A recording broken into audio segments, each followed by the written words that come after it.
Hello everyone. या टॉपिकमध्ये आपण bank म्हणजे काय, बँकेची उत्क्रांती कशी झाली, बँकेची सुरुवात कशी झाली हे पाहणार आहोत. तर या ठिकाणी बँक म्हणजे बँक याचा शब्दाचा अर्थ काय होतो, तर या ठिकाणी बँक म्हणजेच अशी व्यक्ती की जी आपल्या दररोजच्या व्यवहारात ज्यांच्याकडून किंवा ज्यांच्याकरिता चालू खात्यावर जे पैसे स्वीकारते त्यांना काढलेल्या आदेशांवरती पैसे देते, अशा यालाच आपण या ठिकाणी बँक असं म्हणतो. प्राध्यापक शेअर्स यांच्या मते ज्या संस्थेने दिलेल्या कर्जाचा वापर किंवा इतर लोक जे आपापसातील देण्याघेण्याचे व्यवहार पूर्ण करण्यासाठी करतात किंवा ते मान्य करतात, अशी जी संस्था म्हणजेच या ठिकाणी बँक होय. तर बँकिंग कंपनीचा कायदा 1949 ने जी केलेली व्याख्या आहे ते कर्ज म्हणून देण्याकरिता अगर भांडवल म्हणून गुंतवण्याकरिता लोकांकडून मागता क्षणी व इतर प्रकारे परत करण्याकरिता म्हणजे चेक्स असतील, ड्राफ्ट असेल, ऑर्डर असेल, अशा प्रकारचे जे इतर प्रकारचे काढून घेण्याच्या अटीवर त्या ठेवी स्वीकारणे, अशा संस्थांना आपण बँक असं म्हणतो. तर बँकेची उत्क्रांती म्हणजे बँकेची उत्क्रांती अभ्यासत असताना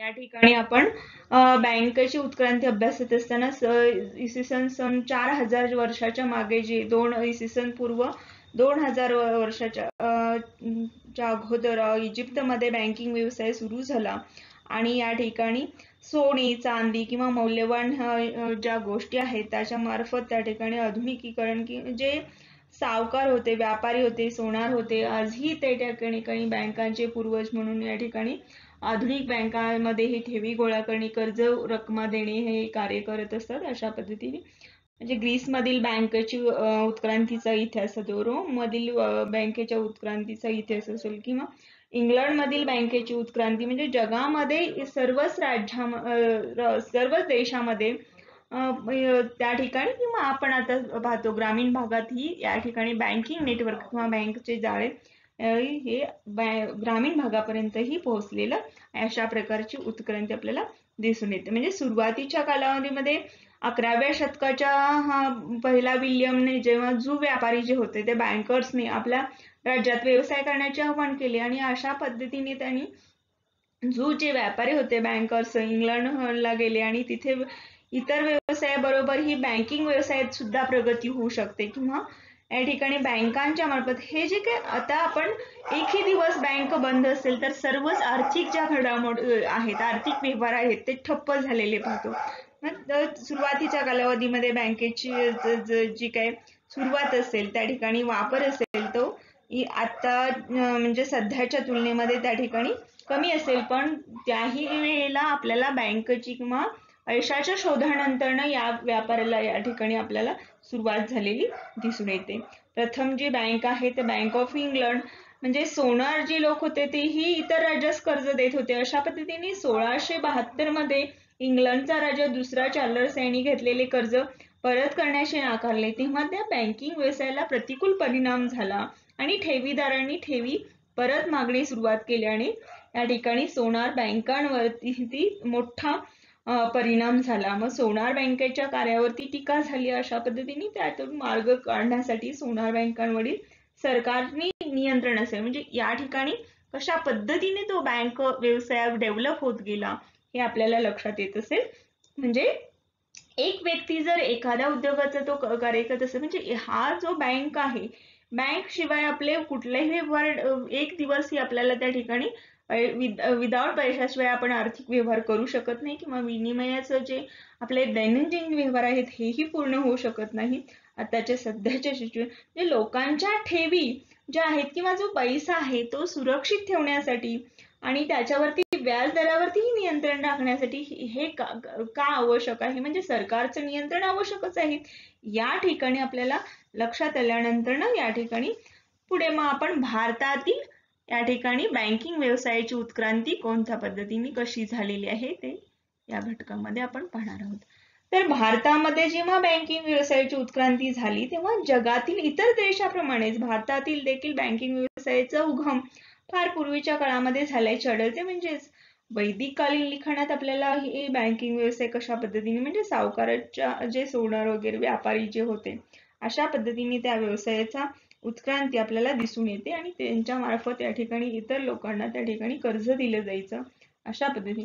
म्हणजे ब्रिटिशांनी जेव्हा भारतात ईस्ट इंडिया कंपनीची स्थापना केल्यानंतर भारतात बँकिंग व्यवसायास खरी सुरुवात झाली. या काळामध्येच जे सराफी होते, पेढेवाले होते, सावकार होते, हे यामध्ये बराच विकास झालेला होता. हे या ठिकाणी म्हणजेच प्रथमतः 1770 मध्ये हिंदुस्थान बँक या बँकेची स्थापना झाली आणि पुढे 1832 मध्ये ती बंद झाली. पण 1809 मध्ये या ठिकाणी बँक ऑफ बंगाल, 1809 मध्ये बँक ऑफ बंगाल, 1840 मध्ये बँक ऑफ बॉम्बे, 1843 मध्ये बँक ऑफ मद्रास अशा 3 बँका मिळून इम्पिरियल बँक या ठिकाणी स्थापन झाले 1920 मध्ये. या ठिकाणी 1935 मध्ये आपल्याला रिझर्व्ह बँकेची स्थापना झालेली दिसून येते. रिझर्व्ह बँकेची स्थापना कोणत्या उद्देशाने करण्यात आली? तर ज्या काही बँका आहेत, व्यापारी बँका असतील, अनुसूचित बँका असतील, आपण आता सहकारी बँका असतील, अशा सर्व बँकांवरती नियंत्रण ठेवण्याचं किंवा पतनियंत्रण करण्याचं किती व्याजदर दिला पाहिजे, कोणत्या दराने ठेवी स्वीकारल्या पाहिजे, कोणत्या दराने कर्ज दिला पाहिजे, हे जे काही रूल्स आहेत, ते नियम आहेत, हे कोणामार्फत त्या ठिकाणी नियंत्रित करता येतील अशा पद्धतीने मध्यवर्ती बँक ही जी काही रिझर्व्ह बँक आहे त्याच्या स्थापनेनंतर या ठिकाणी काही बँका बुडाल्या व त्या बँकांवरतीच्या व्यवसायावरती नियंत्रण ठेवण्याच्या दृष्टीने पुरेपूर अधिकार त्या ठिकाणी देण्यात न आल्याने या ठिकाणी स्थिरता जी आहे ती उपाययोजना करण्याची गरज आहे किंवा ती करता आली नाही अशा पद्धतीचा तो अस्थिरतेचा काळ होता. पुढे त्यामध्ये स्थिरता आली आणि भारतीय बँकिंग व्यवसायाला खऱ्या अर्थाने सुरुवात झाली. अशा पद्धतीने त्याचा जो काय वेग होता तो दुसरा किंवा या ठिकाणी आपण पुढे ही भारतीय बँकांचे राष्ट्रीयकरण जे आहे, हा जो काही कालावधी आहे बँक राष्ट्रीयकरणाचा, तो घटनाक्रम आपण म्हणजे भारतीय बँक राष्ट्रीयकरणाचे जे काही उद्दिष्ट होते ते उद्दिष्टे काय होते तर भांडवलदारांची मक्तेदारी आर्थिक व्यवहारामध्ये किंवा दैनंदिन व्यवहारामधील जे भांडवलदार आहेत ते स्वतःची मक्तेदारी करून जास्तीत जास्त नफा मिळवण्याचा प्रयत्न केला. असा नफा मिळवण्याचे संपुष्टात आणला पाहिजे. बँकिंग व्यवसायात सुधारणा केली पाहिजे किंवा त्या ठिकाणी आर्थिक विकासासाठी पतपुरवठा केला पाहिजे. बँकांच्या प्रगतीतील प्रादेशिक असमतोल दूर केला पाहिजे किंवा अग्रक्रम क्षेत्रांना पतपुरवठा केला पाहिजे. बँकांचा नफा जो आहे त्याच्यामध्ये आर्थिक विकासासाठी वापरणे, आर्थिक नियोजन यशस्वी करणे अशा पद्धतीने त्या ठिकाणी उद्दिष्ट ठरवले आणि ते या पद्धतीचे उद्दिष्ट होते. मग राष्ट्रीयकरणाचा जो घटनाक्रम आहे तो आपण घटनाक्रम 1975 मध्ये नरसिंहम समितीचे त्या ठिकाणी प्रादेशिक ग्रामीण बँक स्थापन करण्याची शिफारस केली गेली. 1979 मध्ये सिवरमॅन कमिटीची जे नाबार्ड आहे त्या स्थापनेची शिफारस केली गेली. सन 1980 मध्ये आणखी 6 बँकांचे राष्ट्रीयकरण करण्याचा निर्णय घेतला गेला. तर 1982 मध्ये 12 जुलै 1982 मध्ये नाबार्डची स्थापना करण्यात आली. तर 1990 मध्ये व्यापारी बँकांचा शाखा विस्तार जो आहे ते 60,000च्या पुढे झाला. तर 1991 मध्ये भारतातील बँकांची रचना किंवा संघटन, कार्यपद्धती यांचा अभ्यास करण्यासाठी नरसिंहम कमिटीची नियुक्ती करण्यात आली आणि 1992 ला भारतातील बँकिंग उद्योगाला नवे वळण देणारे जसे या ठिकाणी जे घोटाळे आहेत, प्रतिभूती व्यवहारातील अनियमितपणा आहे हे शोधण्यासाठी सुद्धा जानकी रमण या समितीची स्थापना करण्यात आली आणि त्या ठिकाणी ज्या काही नव्या नॉर्म्स किंवा कसोट्या ठरवण्यात आल्या त्यामध्ये बँकिंग व्यापारी बँकांचे जे ताळेबंद, नफा तोटा पत्रक, या ठिकाणी नवीन जो नमुना उपलब्धतेचा त्या ठिकाणी खाजगी बँकांच्या स्थापनेसाठी सुद्धा रिझर्व्ह बँकेची नवीन मार्गदर्शक तत्वे असली पाहिजेत अशा पद्धतीने सन 1993 मध्ये खाजगी बँकांनाही या ठिकाणी परवानगी देण्यात आली आणि 1994 ला खाजगी बँकांचा प्रवेश किंवा राष्ट्रीयकृत बँकांचा तोटा कमी करण्याचाही